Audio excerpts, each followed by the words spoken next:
Russia தொடர்ந்து இந்த Kharkiv பகுதிகள்ல தாக்குதல் பண்றாங்க. பயங்கரமா தாக்குதல் நடந்திருக்கு அப்படிங்கிறதெல்லாம் நேத்திக்கு பதிவுல பார்த்திருப்போம். அதுவும் குறிப்பா ஏரியல் குண்டுகள கொண்டு வந்து டெலிவரி பண்றதுனால, இந்த ஃபேப் ரக குண்டுகள் டெலிவரி பண்றதுனால, அதிகமான இழப்புகள் அதுவும் காயமடைஞ்ச நபர்களோட கவுண்ட்லாம் இன்கிரீஸ் ஆயிட்டே இருக்கு. ஹெவியான அட்டாக் நடக்குது அப்படின்னும் சொல்றாங்க. அதாவது இது எதுக்கான அறிகுறினா, இவாக்குவேஷன் கம்ப்ளீட் ஃப்ரண்ட்ல வந்து பார்த்தீங்கன்னா, ரஷ்யா ஒரு பஃபர் ஆப்பரேஷன ஆரம்பிக்க போறாங்க. அதுக்கான காரணம் உக்ரைன் கர்ஸ்க்குள்ள போனதுனால. அதுக்கு முன்னாடி வரைக்கும் ரஷ்யா அதுக்குள்ள எதுவும் பண்ற மாரி இல்லாம இருந்துச்சு. இவங்க எப்ப கர்ஸ்க்குள்ள போனாங்களோ, அதனால பஃபர் ஆப்பரேஷன். அது மட்டும் இல்லாம தொடர்ந்து ரஷ்யாக்குள்ள வந்து பார்த்தீங்கன்னா, லாங் ரேஞ்ச் ட்ரோன்கள ஏவி விடுறதுனால, உக்ரைனோட பகுதியில இருந்தே உக்ரைன் ஏவக்கூடிய ட்ரோன்கள டவுன் பண்ணணும் அப்படிங்கிறதுக்காக பஃபர் ஆப்பரேஷன் பண்றாங்க. அப்படி பண்ணும்போது ஃப்ரண்ட் லைன் டவுன்ஸா இருக்கிறனால, மிக பெரும் அளவுல பாதிப்புகள சந்திக்குது. அதாவது காப்பு குண்டுகள், இது போல விமானங்கள் இதெல்லாம் வந்து பார்த்தீங்கன்னா, சேதங்களை ஏற்படுத்தியாச்சு அப்படிங்கிறதெல்லாம் சொன்னாங்க. ஆனா, ஒரு வீடியோ பதிவுகளோட இருக்கும். காப்பு குண்டுகள் லைனா வச்சிருந்துருக்காங்க. சமீபம் கூட இங்க அட்டாக் நடந்தது. ஹெவியா லாஸ் ஆயிருச்சு அப்படின்னு கூட சொன்னாங்க. பார்த்தா திரும்பி எடுத்து ரெடி பண்ணி வச்சுக்கிறாங்க. இவ்வளோ ஃபேப் குண்டுகளா? தினந்தோறும் இதுக்கு மேல இது போல தாக்குதல் நடந்துச்சுன்னா என்ன நடக்கிறது? அப்படிங்கிற கேள்விகள் இருக்கு. ஒரு மேசிவான அஃபென்சிவ் ஆப்பரேஷனுக்கு ரஷ்யா ரெடி ஆயிட்டாங்க. ஏன்னா போன பதிவிலேயே பார்த்திருப்போம். 1,20,000 வீரர்கள் சுமி கர்கிவ் பகுதிகளில் டிப்ளாய் ஆயிருக்காங்க அப்படின்னா, ஒரு மிக பெருமளவுல முன்னேற போறாங்க. அதுக்கு தேவைப்படக்கூடிய ஆயுதங்கள் எல்லாமே ரஷ்யா கிட்ட இருக்கு அப்படிங்கிறத அவங்க காட்டுறாங்க.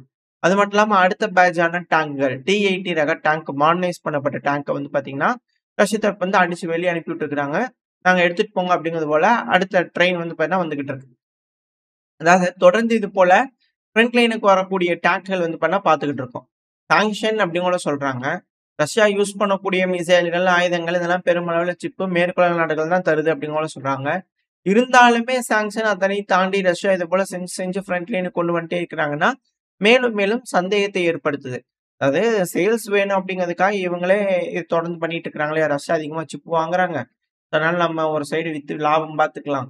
உக்ரைனுக்கு ஆயுதம் குடுத்து ஒரு சைடு லாபம் பார்த்துக்கலாம் அப்படின்னு எதாவது யோசிக்கிறாங்களா? அப்படிங்கிறதெல்லாம் என்னங்கிறது தெரியல. ஆனா ரஷ்யா தொடர்ந்து ஆயுதங்கள் பெருமளவுல உற்பத்தி பண்ணிக்கிட்டே இருக்கிறாங்க. ஒரு வேளை சிப்பெல்லாம் ரஷ்யாவே செய்ய ஆரம்பிச்சுட்டாங்களா? அப்படின்ற கேள்விகள் வருது. 2வது புது டேங்க் டெர்மினேட்டர் டேங்க் அப்படிங்கிறது போல ஒரு மாடர்னைஸ்டு டேங்க், அட்வான்ஸ்டான டேங்க். இது என்ன பேர் வைக்கலாம்? அப்படிங்கிறது போல பப்ளிக்ல வந்து பார்த்தீங்கன்னா, போல்ஸ வந்து போட்டிருக்காங்க. பப்ளிக் ரஷ்யால இருக்கக்கூடிய நபர்கள் ஏதோ ஒரு இந்த டேங்க் ஒரு பேர் குடுக்குறாங்க அப்படின்னா, அந்த பேர் ரொம்ப சூப்பரா இருந்தது அப்படின்னா, அந்த பெரிய அந்த டேங்க் வச்சுருவாங்க அப்படிங்கிறது போல பப்ளிக்கோட இன்டராக்ட் பண்ணி, மிலிட்டரி ஃபெசிலிட்டி வந்து பார்த்தீங்கன்னா, டெவலப் ஆயிட்டு இருக்கு. மக்களோட எந்த அளவுக்கு ரஷ்யாவோட ஆர்மி வேலை செய்யுது அப்படிங்கிறது தெரிஞ்சுக்க முடியுது. இதுக்கு நடுவுல ரஷ்யாவும், ஈரானும் இணைஞ்சு இதுக்கு மேல ஸ்பேஸ் புரோகிராம்ல பெருமளவுல டெவலப் பண்ணலாம் அப்படிங்கிறது போல பேசிட்டு இருக்கிறாங்க. இரு நாடுகளும் அதிக அளவுல ராக்கெட்ஸ் இதுக்கு மேல டிப்ளாய் பண்ணுவாங்க அப்படிங்கிற மாற்று கருத்து இல்ல. At the same time Russia முறையா ஒரு பேட்டர்ன வாங்கியிருக்காங்க. என்ன பேட்டர்ன் அப்படின்னா, ஸ்பேஸ்ல ரோபோட் ஆள் இல்லாம ஒரு ஸ்டேஷன மெயின்டெயின் பண்ணி மேனேஜ் பண்றதுக்காக ஒரு ரோபோட்ட உருவாக்கி இருக்கிறாங்க. அதுக்கான பேட்டன்ட்ட ரஷ்யா வாங்கியிருக்காங்க. 2030க்குள்ள ஃபுல்லி ஆப்பரேஷனலா வந்து பார்த்தீங்கன்னா, இந்த செல்ஃப் மெயின்டெயின்டு ரோபோட் மெயின்டெயின்டு ஸ்டேஷன வந்து பார்த்தீங்கன்னா, நாங்க உருவாக்கிருவோம் அப்படிங்கிறது போல ரஷ்ய தரப்புன்னு சொல்லியிருக்கிறாங்க. அது ரஷ்ய அதிபரான விளாடிமிர் புட்டின் அவர்கள் கிட்ட ராஸ்கோமோஸ் இருக்கு இல்லையா? அவங்க தரப்புலருந்து எக்ஸ்பிளைன் பண்ணியிருந்திருக்காங்க. இது போல நம்ம பண்ணியிருக்கிறோம். அடுத்தடுத்த கட்ட வளர்ச்சி நோக்கி போயிட்டு இருக்கோம் அப்படிங்கிறது போல. ரஷ்யா இந்த ரொபாட்டிக் டெக்னாலஜில வேற லெவல்ல போயிட்டு இருக்காங்க அப்படிங்கிறதுல மாற்று கருத்து இல்ல. சமீபத்தில ஒரு 2 நாளைக்கு 3 நாளைக்கு முன்னாடின்னு நெனைக்கிறேன். சைனா கூட வந்து பார்த்தீங்கன்னா, ரீயூசபிள் ராக்கெட் இருக்கு இல்லையா? எலான் மஸ்க் அவர்கள் பண்ணார் இல்லையா? அத அப்படியே காப்பி அடிச்சுட்டாங்க. அதையும் செஞ்சு பார்த்து சோதனையில சக்சஸ் அப்படிங்கிறத அவங்க தரப்புன்னு சொல்லிட்டு இருந்தாங்க. அதாவது வெஸ்ட் வந்து பார்த்தீங்கன்னா, அப்படியே டிப்ளீட் ஆயிட்டே இருக்கு. அ ஈஸ்ட் வந்து பார்த்தீங்கன்னா, அப்படியே ரைஸ் ஆயிட்டே இருக்கு. இந்த வெஸ்ட் வெர்சஸ் ஈஸ்ட்ல ஈஸ்டோட காலகட்டம் இது அப்படிங்கிறது மட்டும் புரிஞ்சுக்க முடியுது. மிக பெரும் அளவுல டெக்னாலஜில டாமினன்ஸ் வந்து பார்த்தீங்கன்னா, ஈஸ்ட் கிட்ட தான் இப்போதைக்கு அதிக அளவுல இருக்கு அப்படிங்கிறத வரக்கூடிய செய்திகள் வச்சு நம்மளால புரிஞ்சுக்க முடியுது. அதுவும் இந்த ஸ்பேஸ்ல ரோபாட்டுங்கிறது வந்து பார்த்தா நான் ஈஸியா சொல்லிட்டு வந்துட்டேன். இது தனியா ஒரு பதிவுல செந்தில் டிகோஸ் எக்ஸ்பிளைன் பண்றேன். எ இதுல இருக்கக்கூடிய விஷயம் அந்த அளவுக்கு டெக்னாலஜிக்கலி டெவலப் ஆயிருக்காங்க. ஒரு ஸ்டேஷன மெயின்டெயின் பண்றது அதுவும் ஸ்பேஸ்ல அப்படிங்கிறது லேசுப்பட்ட வேலை கிடையாது. 2வது வந்து பார்த்தீங்கன்னா, ஈஸ்ட் கிட்ட இருக்கக்கூடிய கூட்டணி. ஈரான், ரஷ்யா, சீனா, நார்த் கொரியா, வியட்நாம் இது போல ஒரு மேசிவான கூட்டணி இங்க இருக்கிறதுனால, மேற்குக்கு ரொம்ப கவலையா தான் இருக்கும். புளிய கரைக்கும் அப்படிங்கிற மாற்று கருத்து இல்ல. ஏன்னா, இப்ப இஸ்ரேலா இருக்கட்டும், மேற்குலக நாடுகளா இருக்கட்டும், அவங்க தரப்புல இருந்து ரிப்போர்ட்ஸ் வந்துகிட்டு இருக்கு. ஈரான் இருக்கிறாங்க இல்லையா? சீனா கிட்ட இந்த ரா மெட்டீரியல்ஸ வந்து பார்த்தீங்கன்னா, ஆர்டர் பண்ணி வைக்கிறாங்க.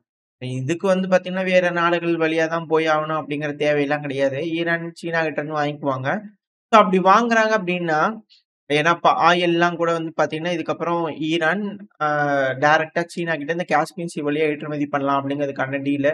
இதெல்லாம் வந்து பார்த்தீங்கன்னா, செஞ்சுட்டு இருக்காங்க இல்லையா? அதெல்லாம் வந்து தடுக்க முடியாது. என்னதான் சாங்ஷன் போட்டாலும், எது செஞ்சாலும், ஈரான இதுக்கு மேல அமெரிக்கானால ஐசோலேட் பண்ண முடியுமான்னா சந்தேகம் தான். ஏன்னா ரஷ்யாவ ஐசோலேட் பண்ணிக்கிறாங்க, சீனாவ ஐசோலேட் பண்ணிக்கிறாங்க. அப்படி பண்ணணும்னு நினைக்கும்போது, ஈரானையும் சேர்த்து பண்ணோம்னா, இது ஒரு மேசிவான கூட்டணியா மாறிரும்.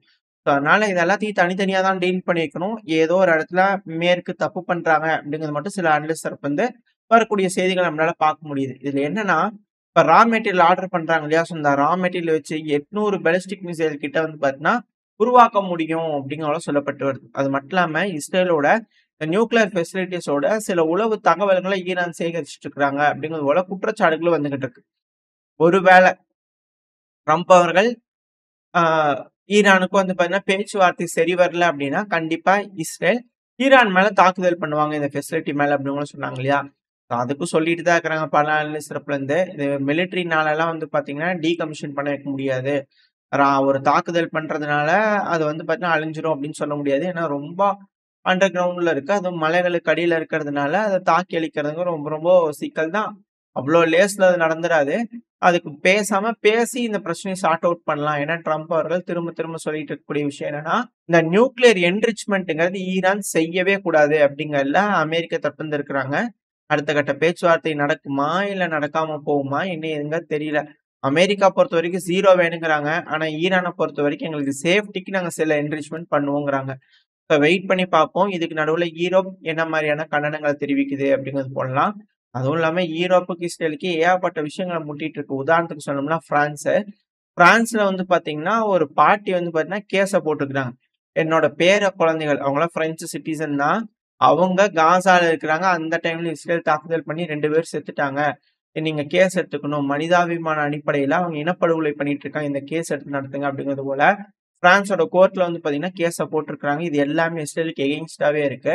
அது ஜூரிஸ்டிக்ஷன்குள்ள வருமா? அதுவா? இதுவான்னு அவங்க யோசிக்கிறாங்க. இதே வேற நாடா இருந்ததுன்னா எல்லாம் வந்துரும். அழுத்தங்கள், மிரட்டல்கள்லாம் போயிருக்கும். இது இஸ்ரேல் அப்படிங்கிறதுனால பல விஷயங்கள் யோசிக்க வேண்டியதா இருக்கு அப்படிங்கிற பிரான்ஸ் தரப்புலருந்து இருக்காங்களா? அப்படிங்கிறதுலாம் தெரியல. இப்ப வெயிட் பண்ணி பார்ப்போம். என்ன மாரியான முடிவுகள் பிரான்ஸ் எடுக்குறாங்கன்னு. திரும்பவும் அங்க கலவரம் உண்டாகுறதுக்கான எல்லா காரணங்களும் சேர்ந்து வந்துட்டு இருக்கு அப்படிங்கிறத மட்டும் புரிஞ்சுக்க முடியுது. சிக்கல் தான். ஈரோப் பிரச்சனை மேல பிரச்சனைய கூட்டிக்கிட்டே இருக்கிறாங்க. ஏன்னா இது நடுவுல தானே உக்ரைன்ல வந்து பார்த்தீங்கன்னா, ட்ரோன் ஃபெசிலிட்டிலாம் ஓப்பன் பண்றேன்னாங்க. உக்ரைனுக்கு ட்ரோன் குடுக்குறேன்னாங்க. ஏன்னா, இங்க பிரான்ஸ்ல வந்து பார்த்தீங்கன்னா, திரும்ப திரும்ப கன்ஃபார்ம் பண்ணிக்கிறாங்க. நாங்க குடுக்கக்கூடிய ஆயுதங்கள பயன்படுத்தி காசால இஸ்ரேல் தாக்குதலே பண்ணல. எங்களோட ஆயுதங்கள யூஸ் பண்ணலன்னு திரும்ப திரும்ப அவங்க கன்ஃபார்ம் பண்ணிக்கிட்டே இருக்கிறாங்க. அழுத்தங்கள் அந்த அளவுக்கு அரசாங்கத்துல இருக்கு அப்படிங்கிறதுல மாற்று கருத்து இல்ல.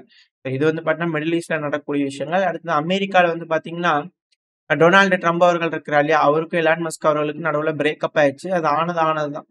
பெரும்பாலானலாம் ஃபிக்ஸ் பண்ண மாட்டேன். பட் ஆனா வந்து பார்த்தீங்கன்னா, ஆ இரு தரப்புலயும் வந்து பார்த்தீங்கன்னா, கொஞ்சம் பேசுற மாரியான சமிகைகள் தெரியுது. வாழ்த்துக்கள்லாம் சொல்லிக்கிறார் எலான் மஸ்க் அவர்கள். அதையும் வந்து பார்த்தீங்கன்னா, இவர் அக்செப்ட் பண்ணி நிக்கிறார். பட் ஆனா, ஏதோ குடி போதையில பேசிட்டார் தெரியாம. கொஞ்சம் போதை ஆயிருச்சு. அதனால பேசிட்டாரு. பரவால்ல. பட் ஆனா உறவுகள்லாம் திரும்பியும் இருக்கிறதெல்லாம் வேண்டாம்.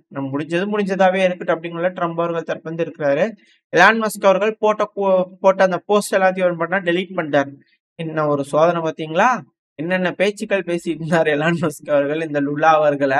2வது கீழ வெனிசுவேலாலாம் வந்து பண்ணா, இல்லாத பேச்சுக்கள் பேசினாரு. இப்ப அவர் போட்ட போஸ்ட்ட அவரே டெலீட் பண்ணக்கூடிய வேலைக்கு தள்ளப்பட்டாச்சு. ஏன்னா மத்தவங்கலாம் போட்டாங்கன்னா, இது பொய்யு. இத டெலீட் பண்றோம் அப்படிங்கிறது போல செஞ்சுட்டு இருந்தாரு. இப்ப அவரோட போஸ்ட்டே டெலீட் பண்ண வேண்டிய சூழ்நிலைக்கு தள்ளப்பட்டுருச்சே! அப்படிங்கிறது போல பார்க்கும்போது தான் கொஞ்சம் இக்கட்டான சூழ்நிலை தான் எலான் மஸ்க் அவர்களுக்கு. இதுக்கு மேல எப்படி ஹேண்டில் பண்ண போறாரு? என்ன நடக்க போகுது? இந்த பாலிடிக்ஸ்ல எல்லாம் சகஜம். நிரந்தர எதிரியும் கிடையாது, நிரந்தர நண்பனும் கிடையாதுங்கிறது பாலிடிக்ஸ், ஜியோ பாலிடிக்ஸ்ல மட்டும் இல்ல. பாலிடிக்ஸ்லயும் அப்படித்தான். ஆனா இந்த பாலிடிக்ஸ்க்கு பின்னாடி இருக்கக்கூடிய என்னென்ன அரசியல் அப்படிங்கிறது தான் இதுல இருக்கக்கூடிய விஷயம். இந்த சண்டைக்கு பின்னாடி என்னென்ன அரசியல் இருக்கு அப்படிங்கிறது போல, அத நம்ம ஓரளவுக்கு பார்த்துருப்போம்னு நெனைக்கிறேன் அந்த டைம்லயே. ஸோ வெயிட் பண்ணி பார்ப்போம் என்ன நடக்குது அமெரிக்கால அப்படிங்கிறது போடலாம். அடுத்தது அப்படியே அர்மேனியா கிட்ட வந்துட்டோம் அப்படின்னா, அர்மேனியால நிக்கோல் பைஷின்யான் அவர்கள் இருக்கார் இல்லையா? இவருக்கு இம்பீச் பண்ணிடலாங்க. இவர் எடுக்கக்கூடிய முடிவுகள், சில விஷயங்கள்லாம் வந்து சரி வரலன்னு எதிர்க்கட்சி தரப்புல இருந்து ஒரு ரெசல்யூஷன் கொண்டு வரலாம் அப்படிங்கிறது போல வந்து பார்த்தீங்கன்னா, பேசிட்டு இருக்கிறாங்க.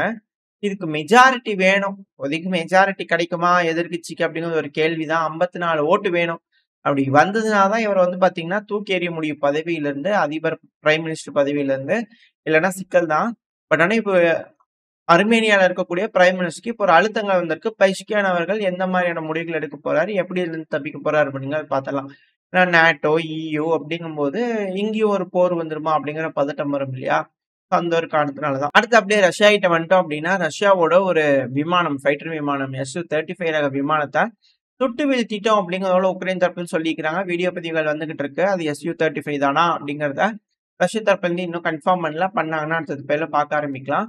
அது கூடவே உக்ரைனுக்கு வந்து பார்த்தீங்கன்னா, பல சிக்கல்கள் அப்படிங்கிறது பார்த்துட்டு இருக்கோம். அதாவது தண்ணி பிரச்சனை, 2வது கரண்ட் பிரச்சனை, கேஸ் பிரச்சனை, ஊழல் நடந்துகிட்டு இருக்கு. உக்ரைனோட வீரர்கள வாங்க மாட்டேங்கிறாங்கன்னு அப்படின்னு பல விஷயம் பார்த்திருப்போம். இப்போ இதுல நார்ட் ஸ்ட்ரீம் பைப்லைன் திரும்ப ஒரு பிரச்சனையா வந்திருக்கு. அதாவது இந்த நார்ட் ஸ்ட்ரீம் பைப்லைன வந்து பார்த்தீங்கன்னா, ஜெலன்ஸ்கி அவர்கள் வேண்டான்னு சொல்லியும், சலூஷ்னி அவர்கள் அதாவது முன்னாள் உக்ரைனோட கமாண்டர் இன் சீஃபா இருந்தார். அவரு வம்படியா உடைச்சு விட்டாரு. அவரு தான் இந்த ஆப்பரேஷன முன்னெடுத்துக்கிறாரு.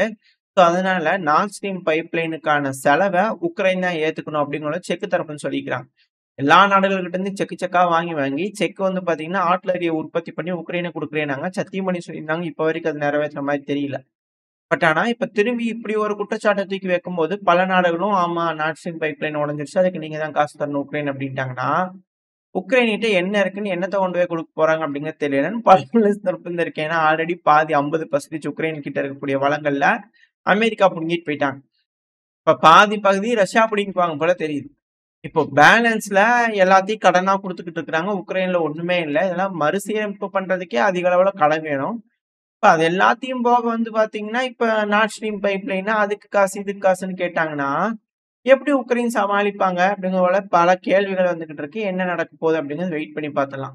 ஓரளவுக்கான தகவல்கள் இந்த பதிவுல பார்த்திருப்போம்னு நினைக்கிறேன். இதோட இந்த பதிவை நான் முடிச்சுக்கலாம். இந்த பதிவு எப்படி இருந்துச்சு? உங்களுக்கு பிடிச்சிருக்கா? பிடிச்சுனா லைக் பண்ணிட்டு உங்க ஃப்ரெண்ட்ஸ் மட்டும் ஷேர் பண்ணிக்கோங்க. அது கூடவே மறக்காம இந்த பதிவு பத்தி உங்களோட கருத்துக்கள கமெண்ட் செக்ஷன்ல சொல்லுங்க. இந்த பதிவு நல்லா இருக்கும்னு நம்பிக்கையில அடுத்த பதிவுல உங்கள சந்திக்கிறேன். அது வரைக்கும் ஸ்டே சேஃப். பை.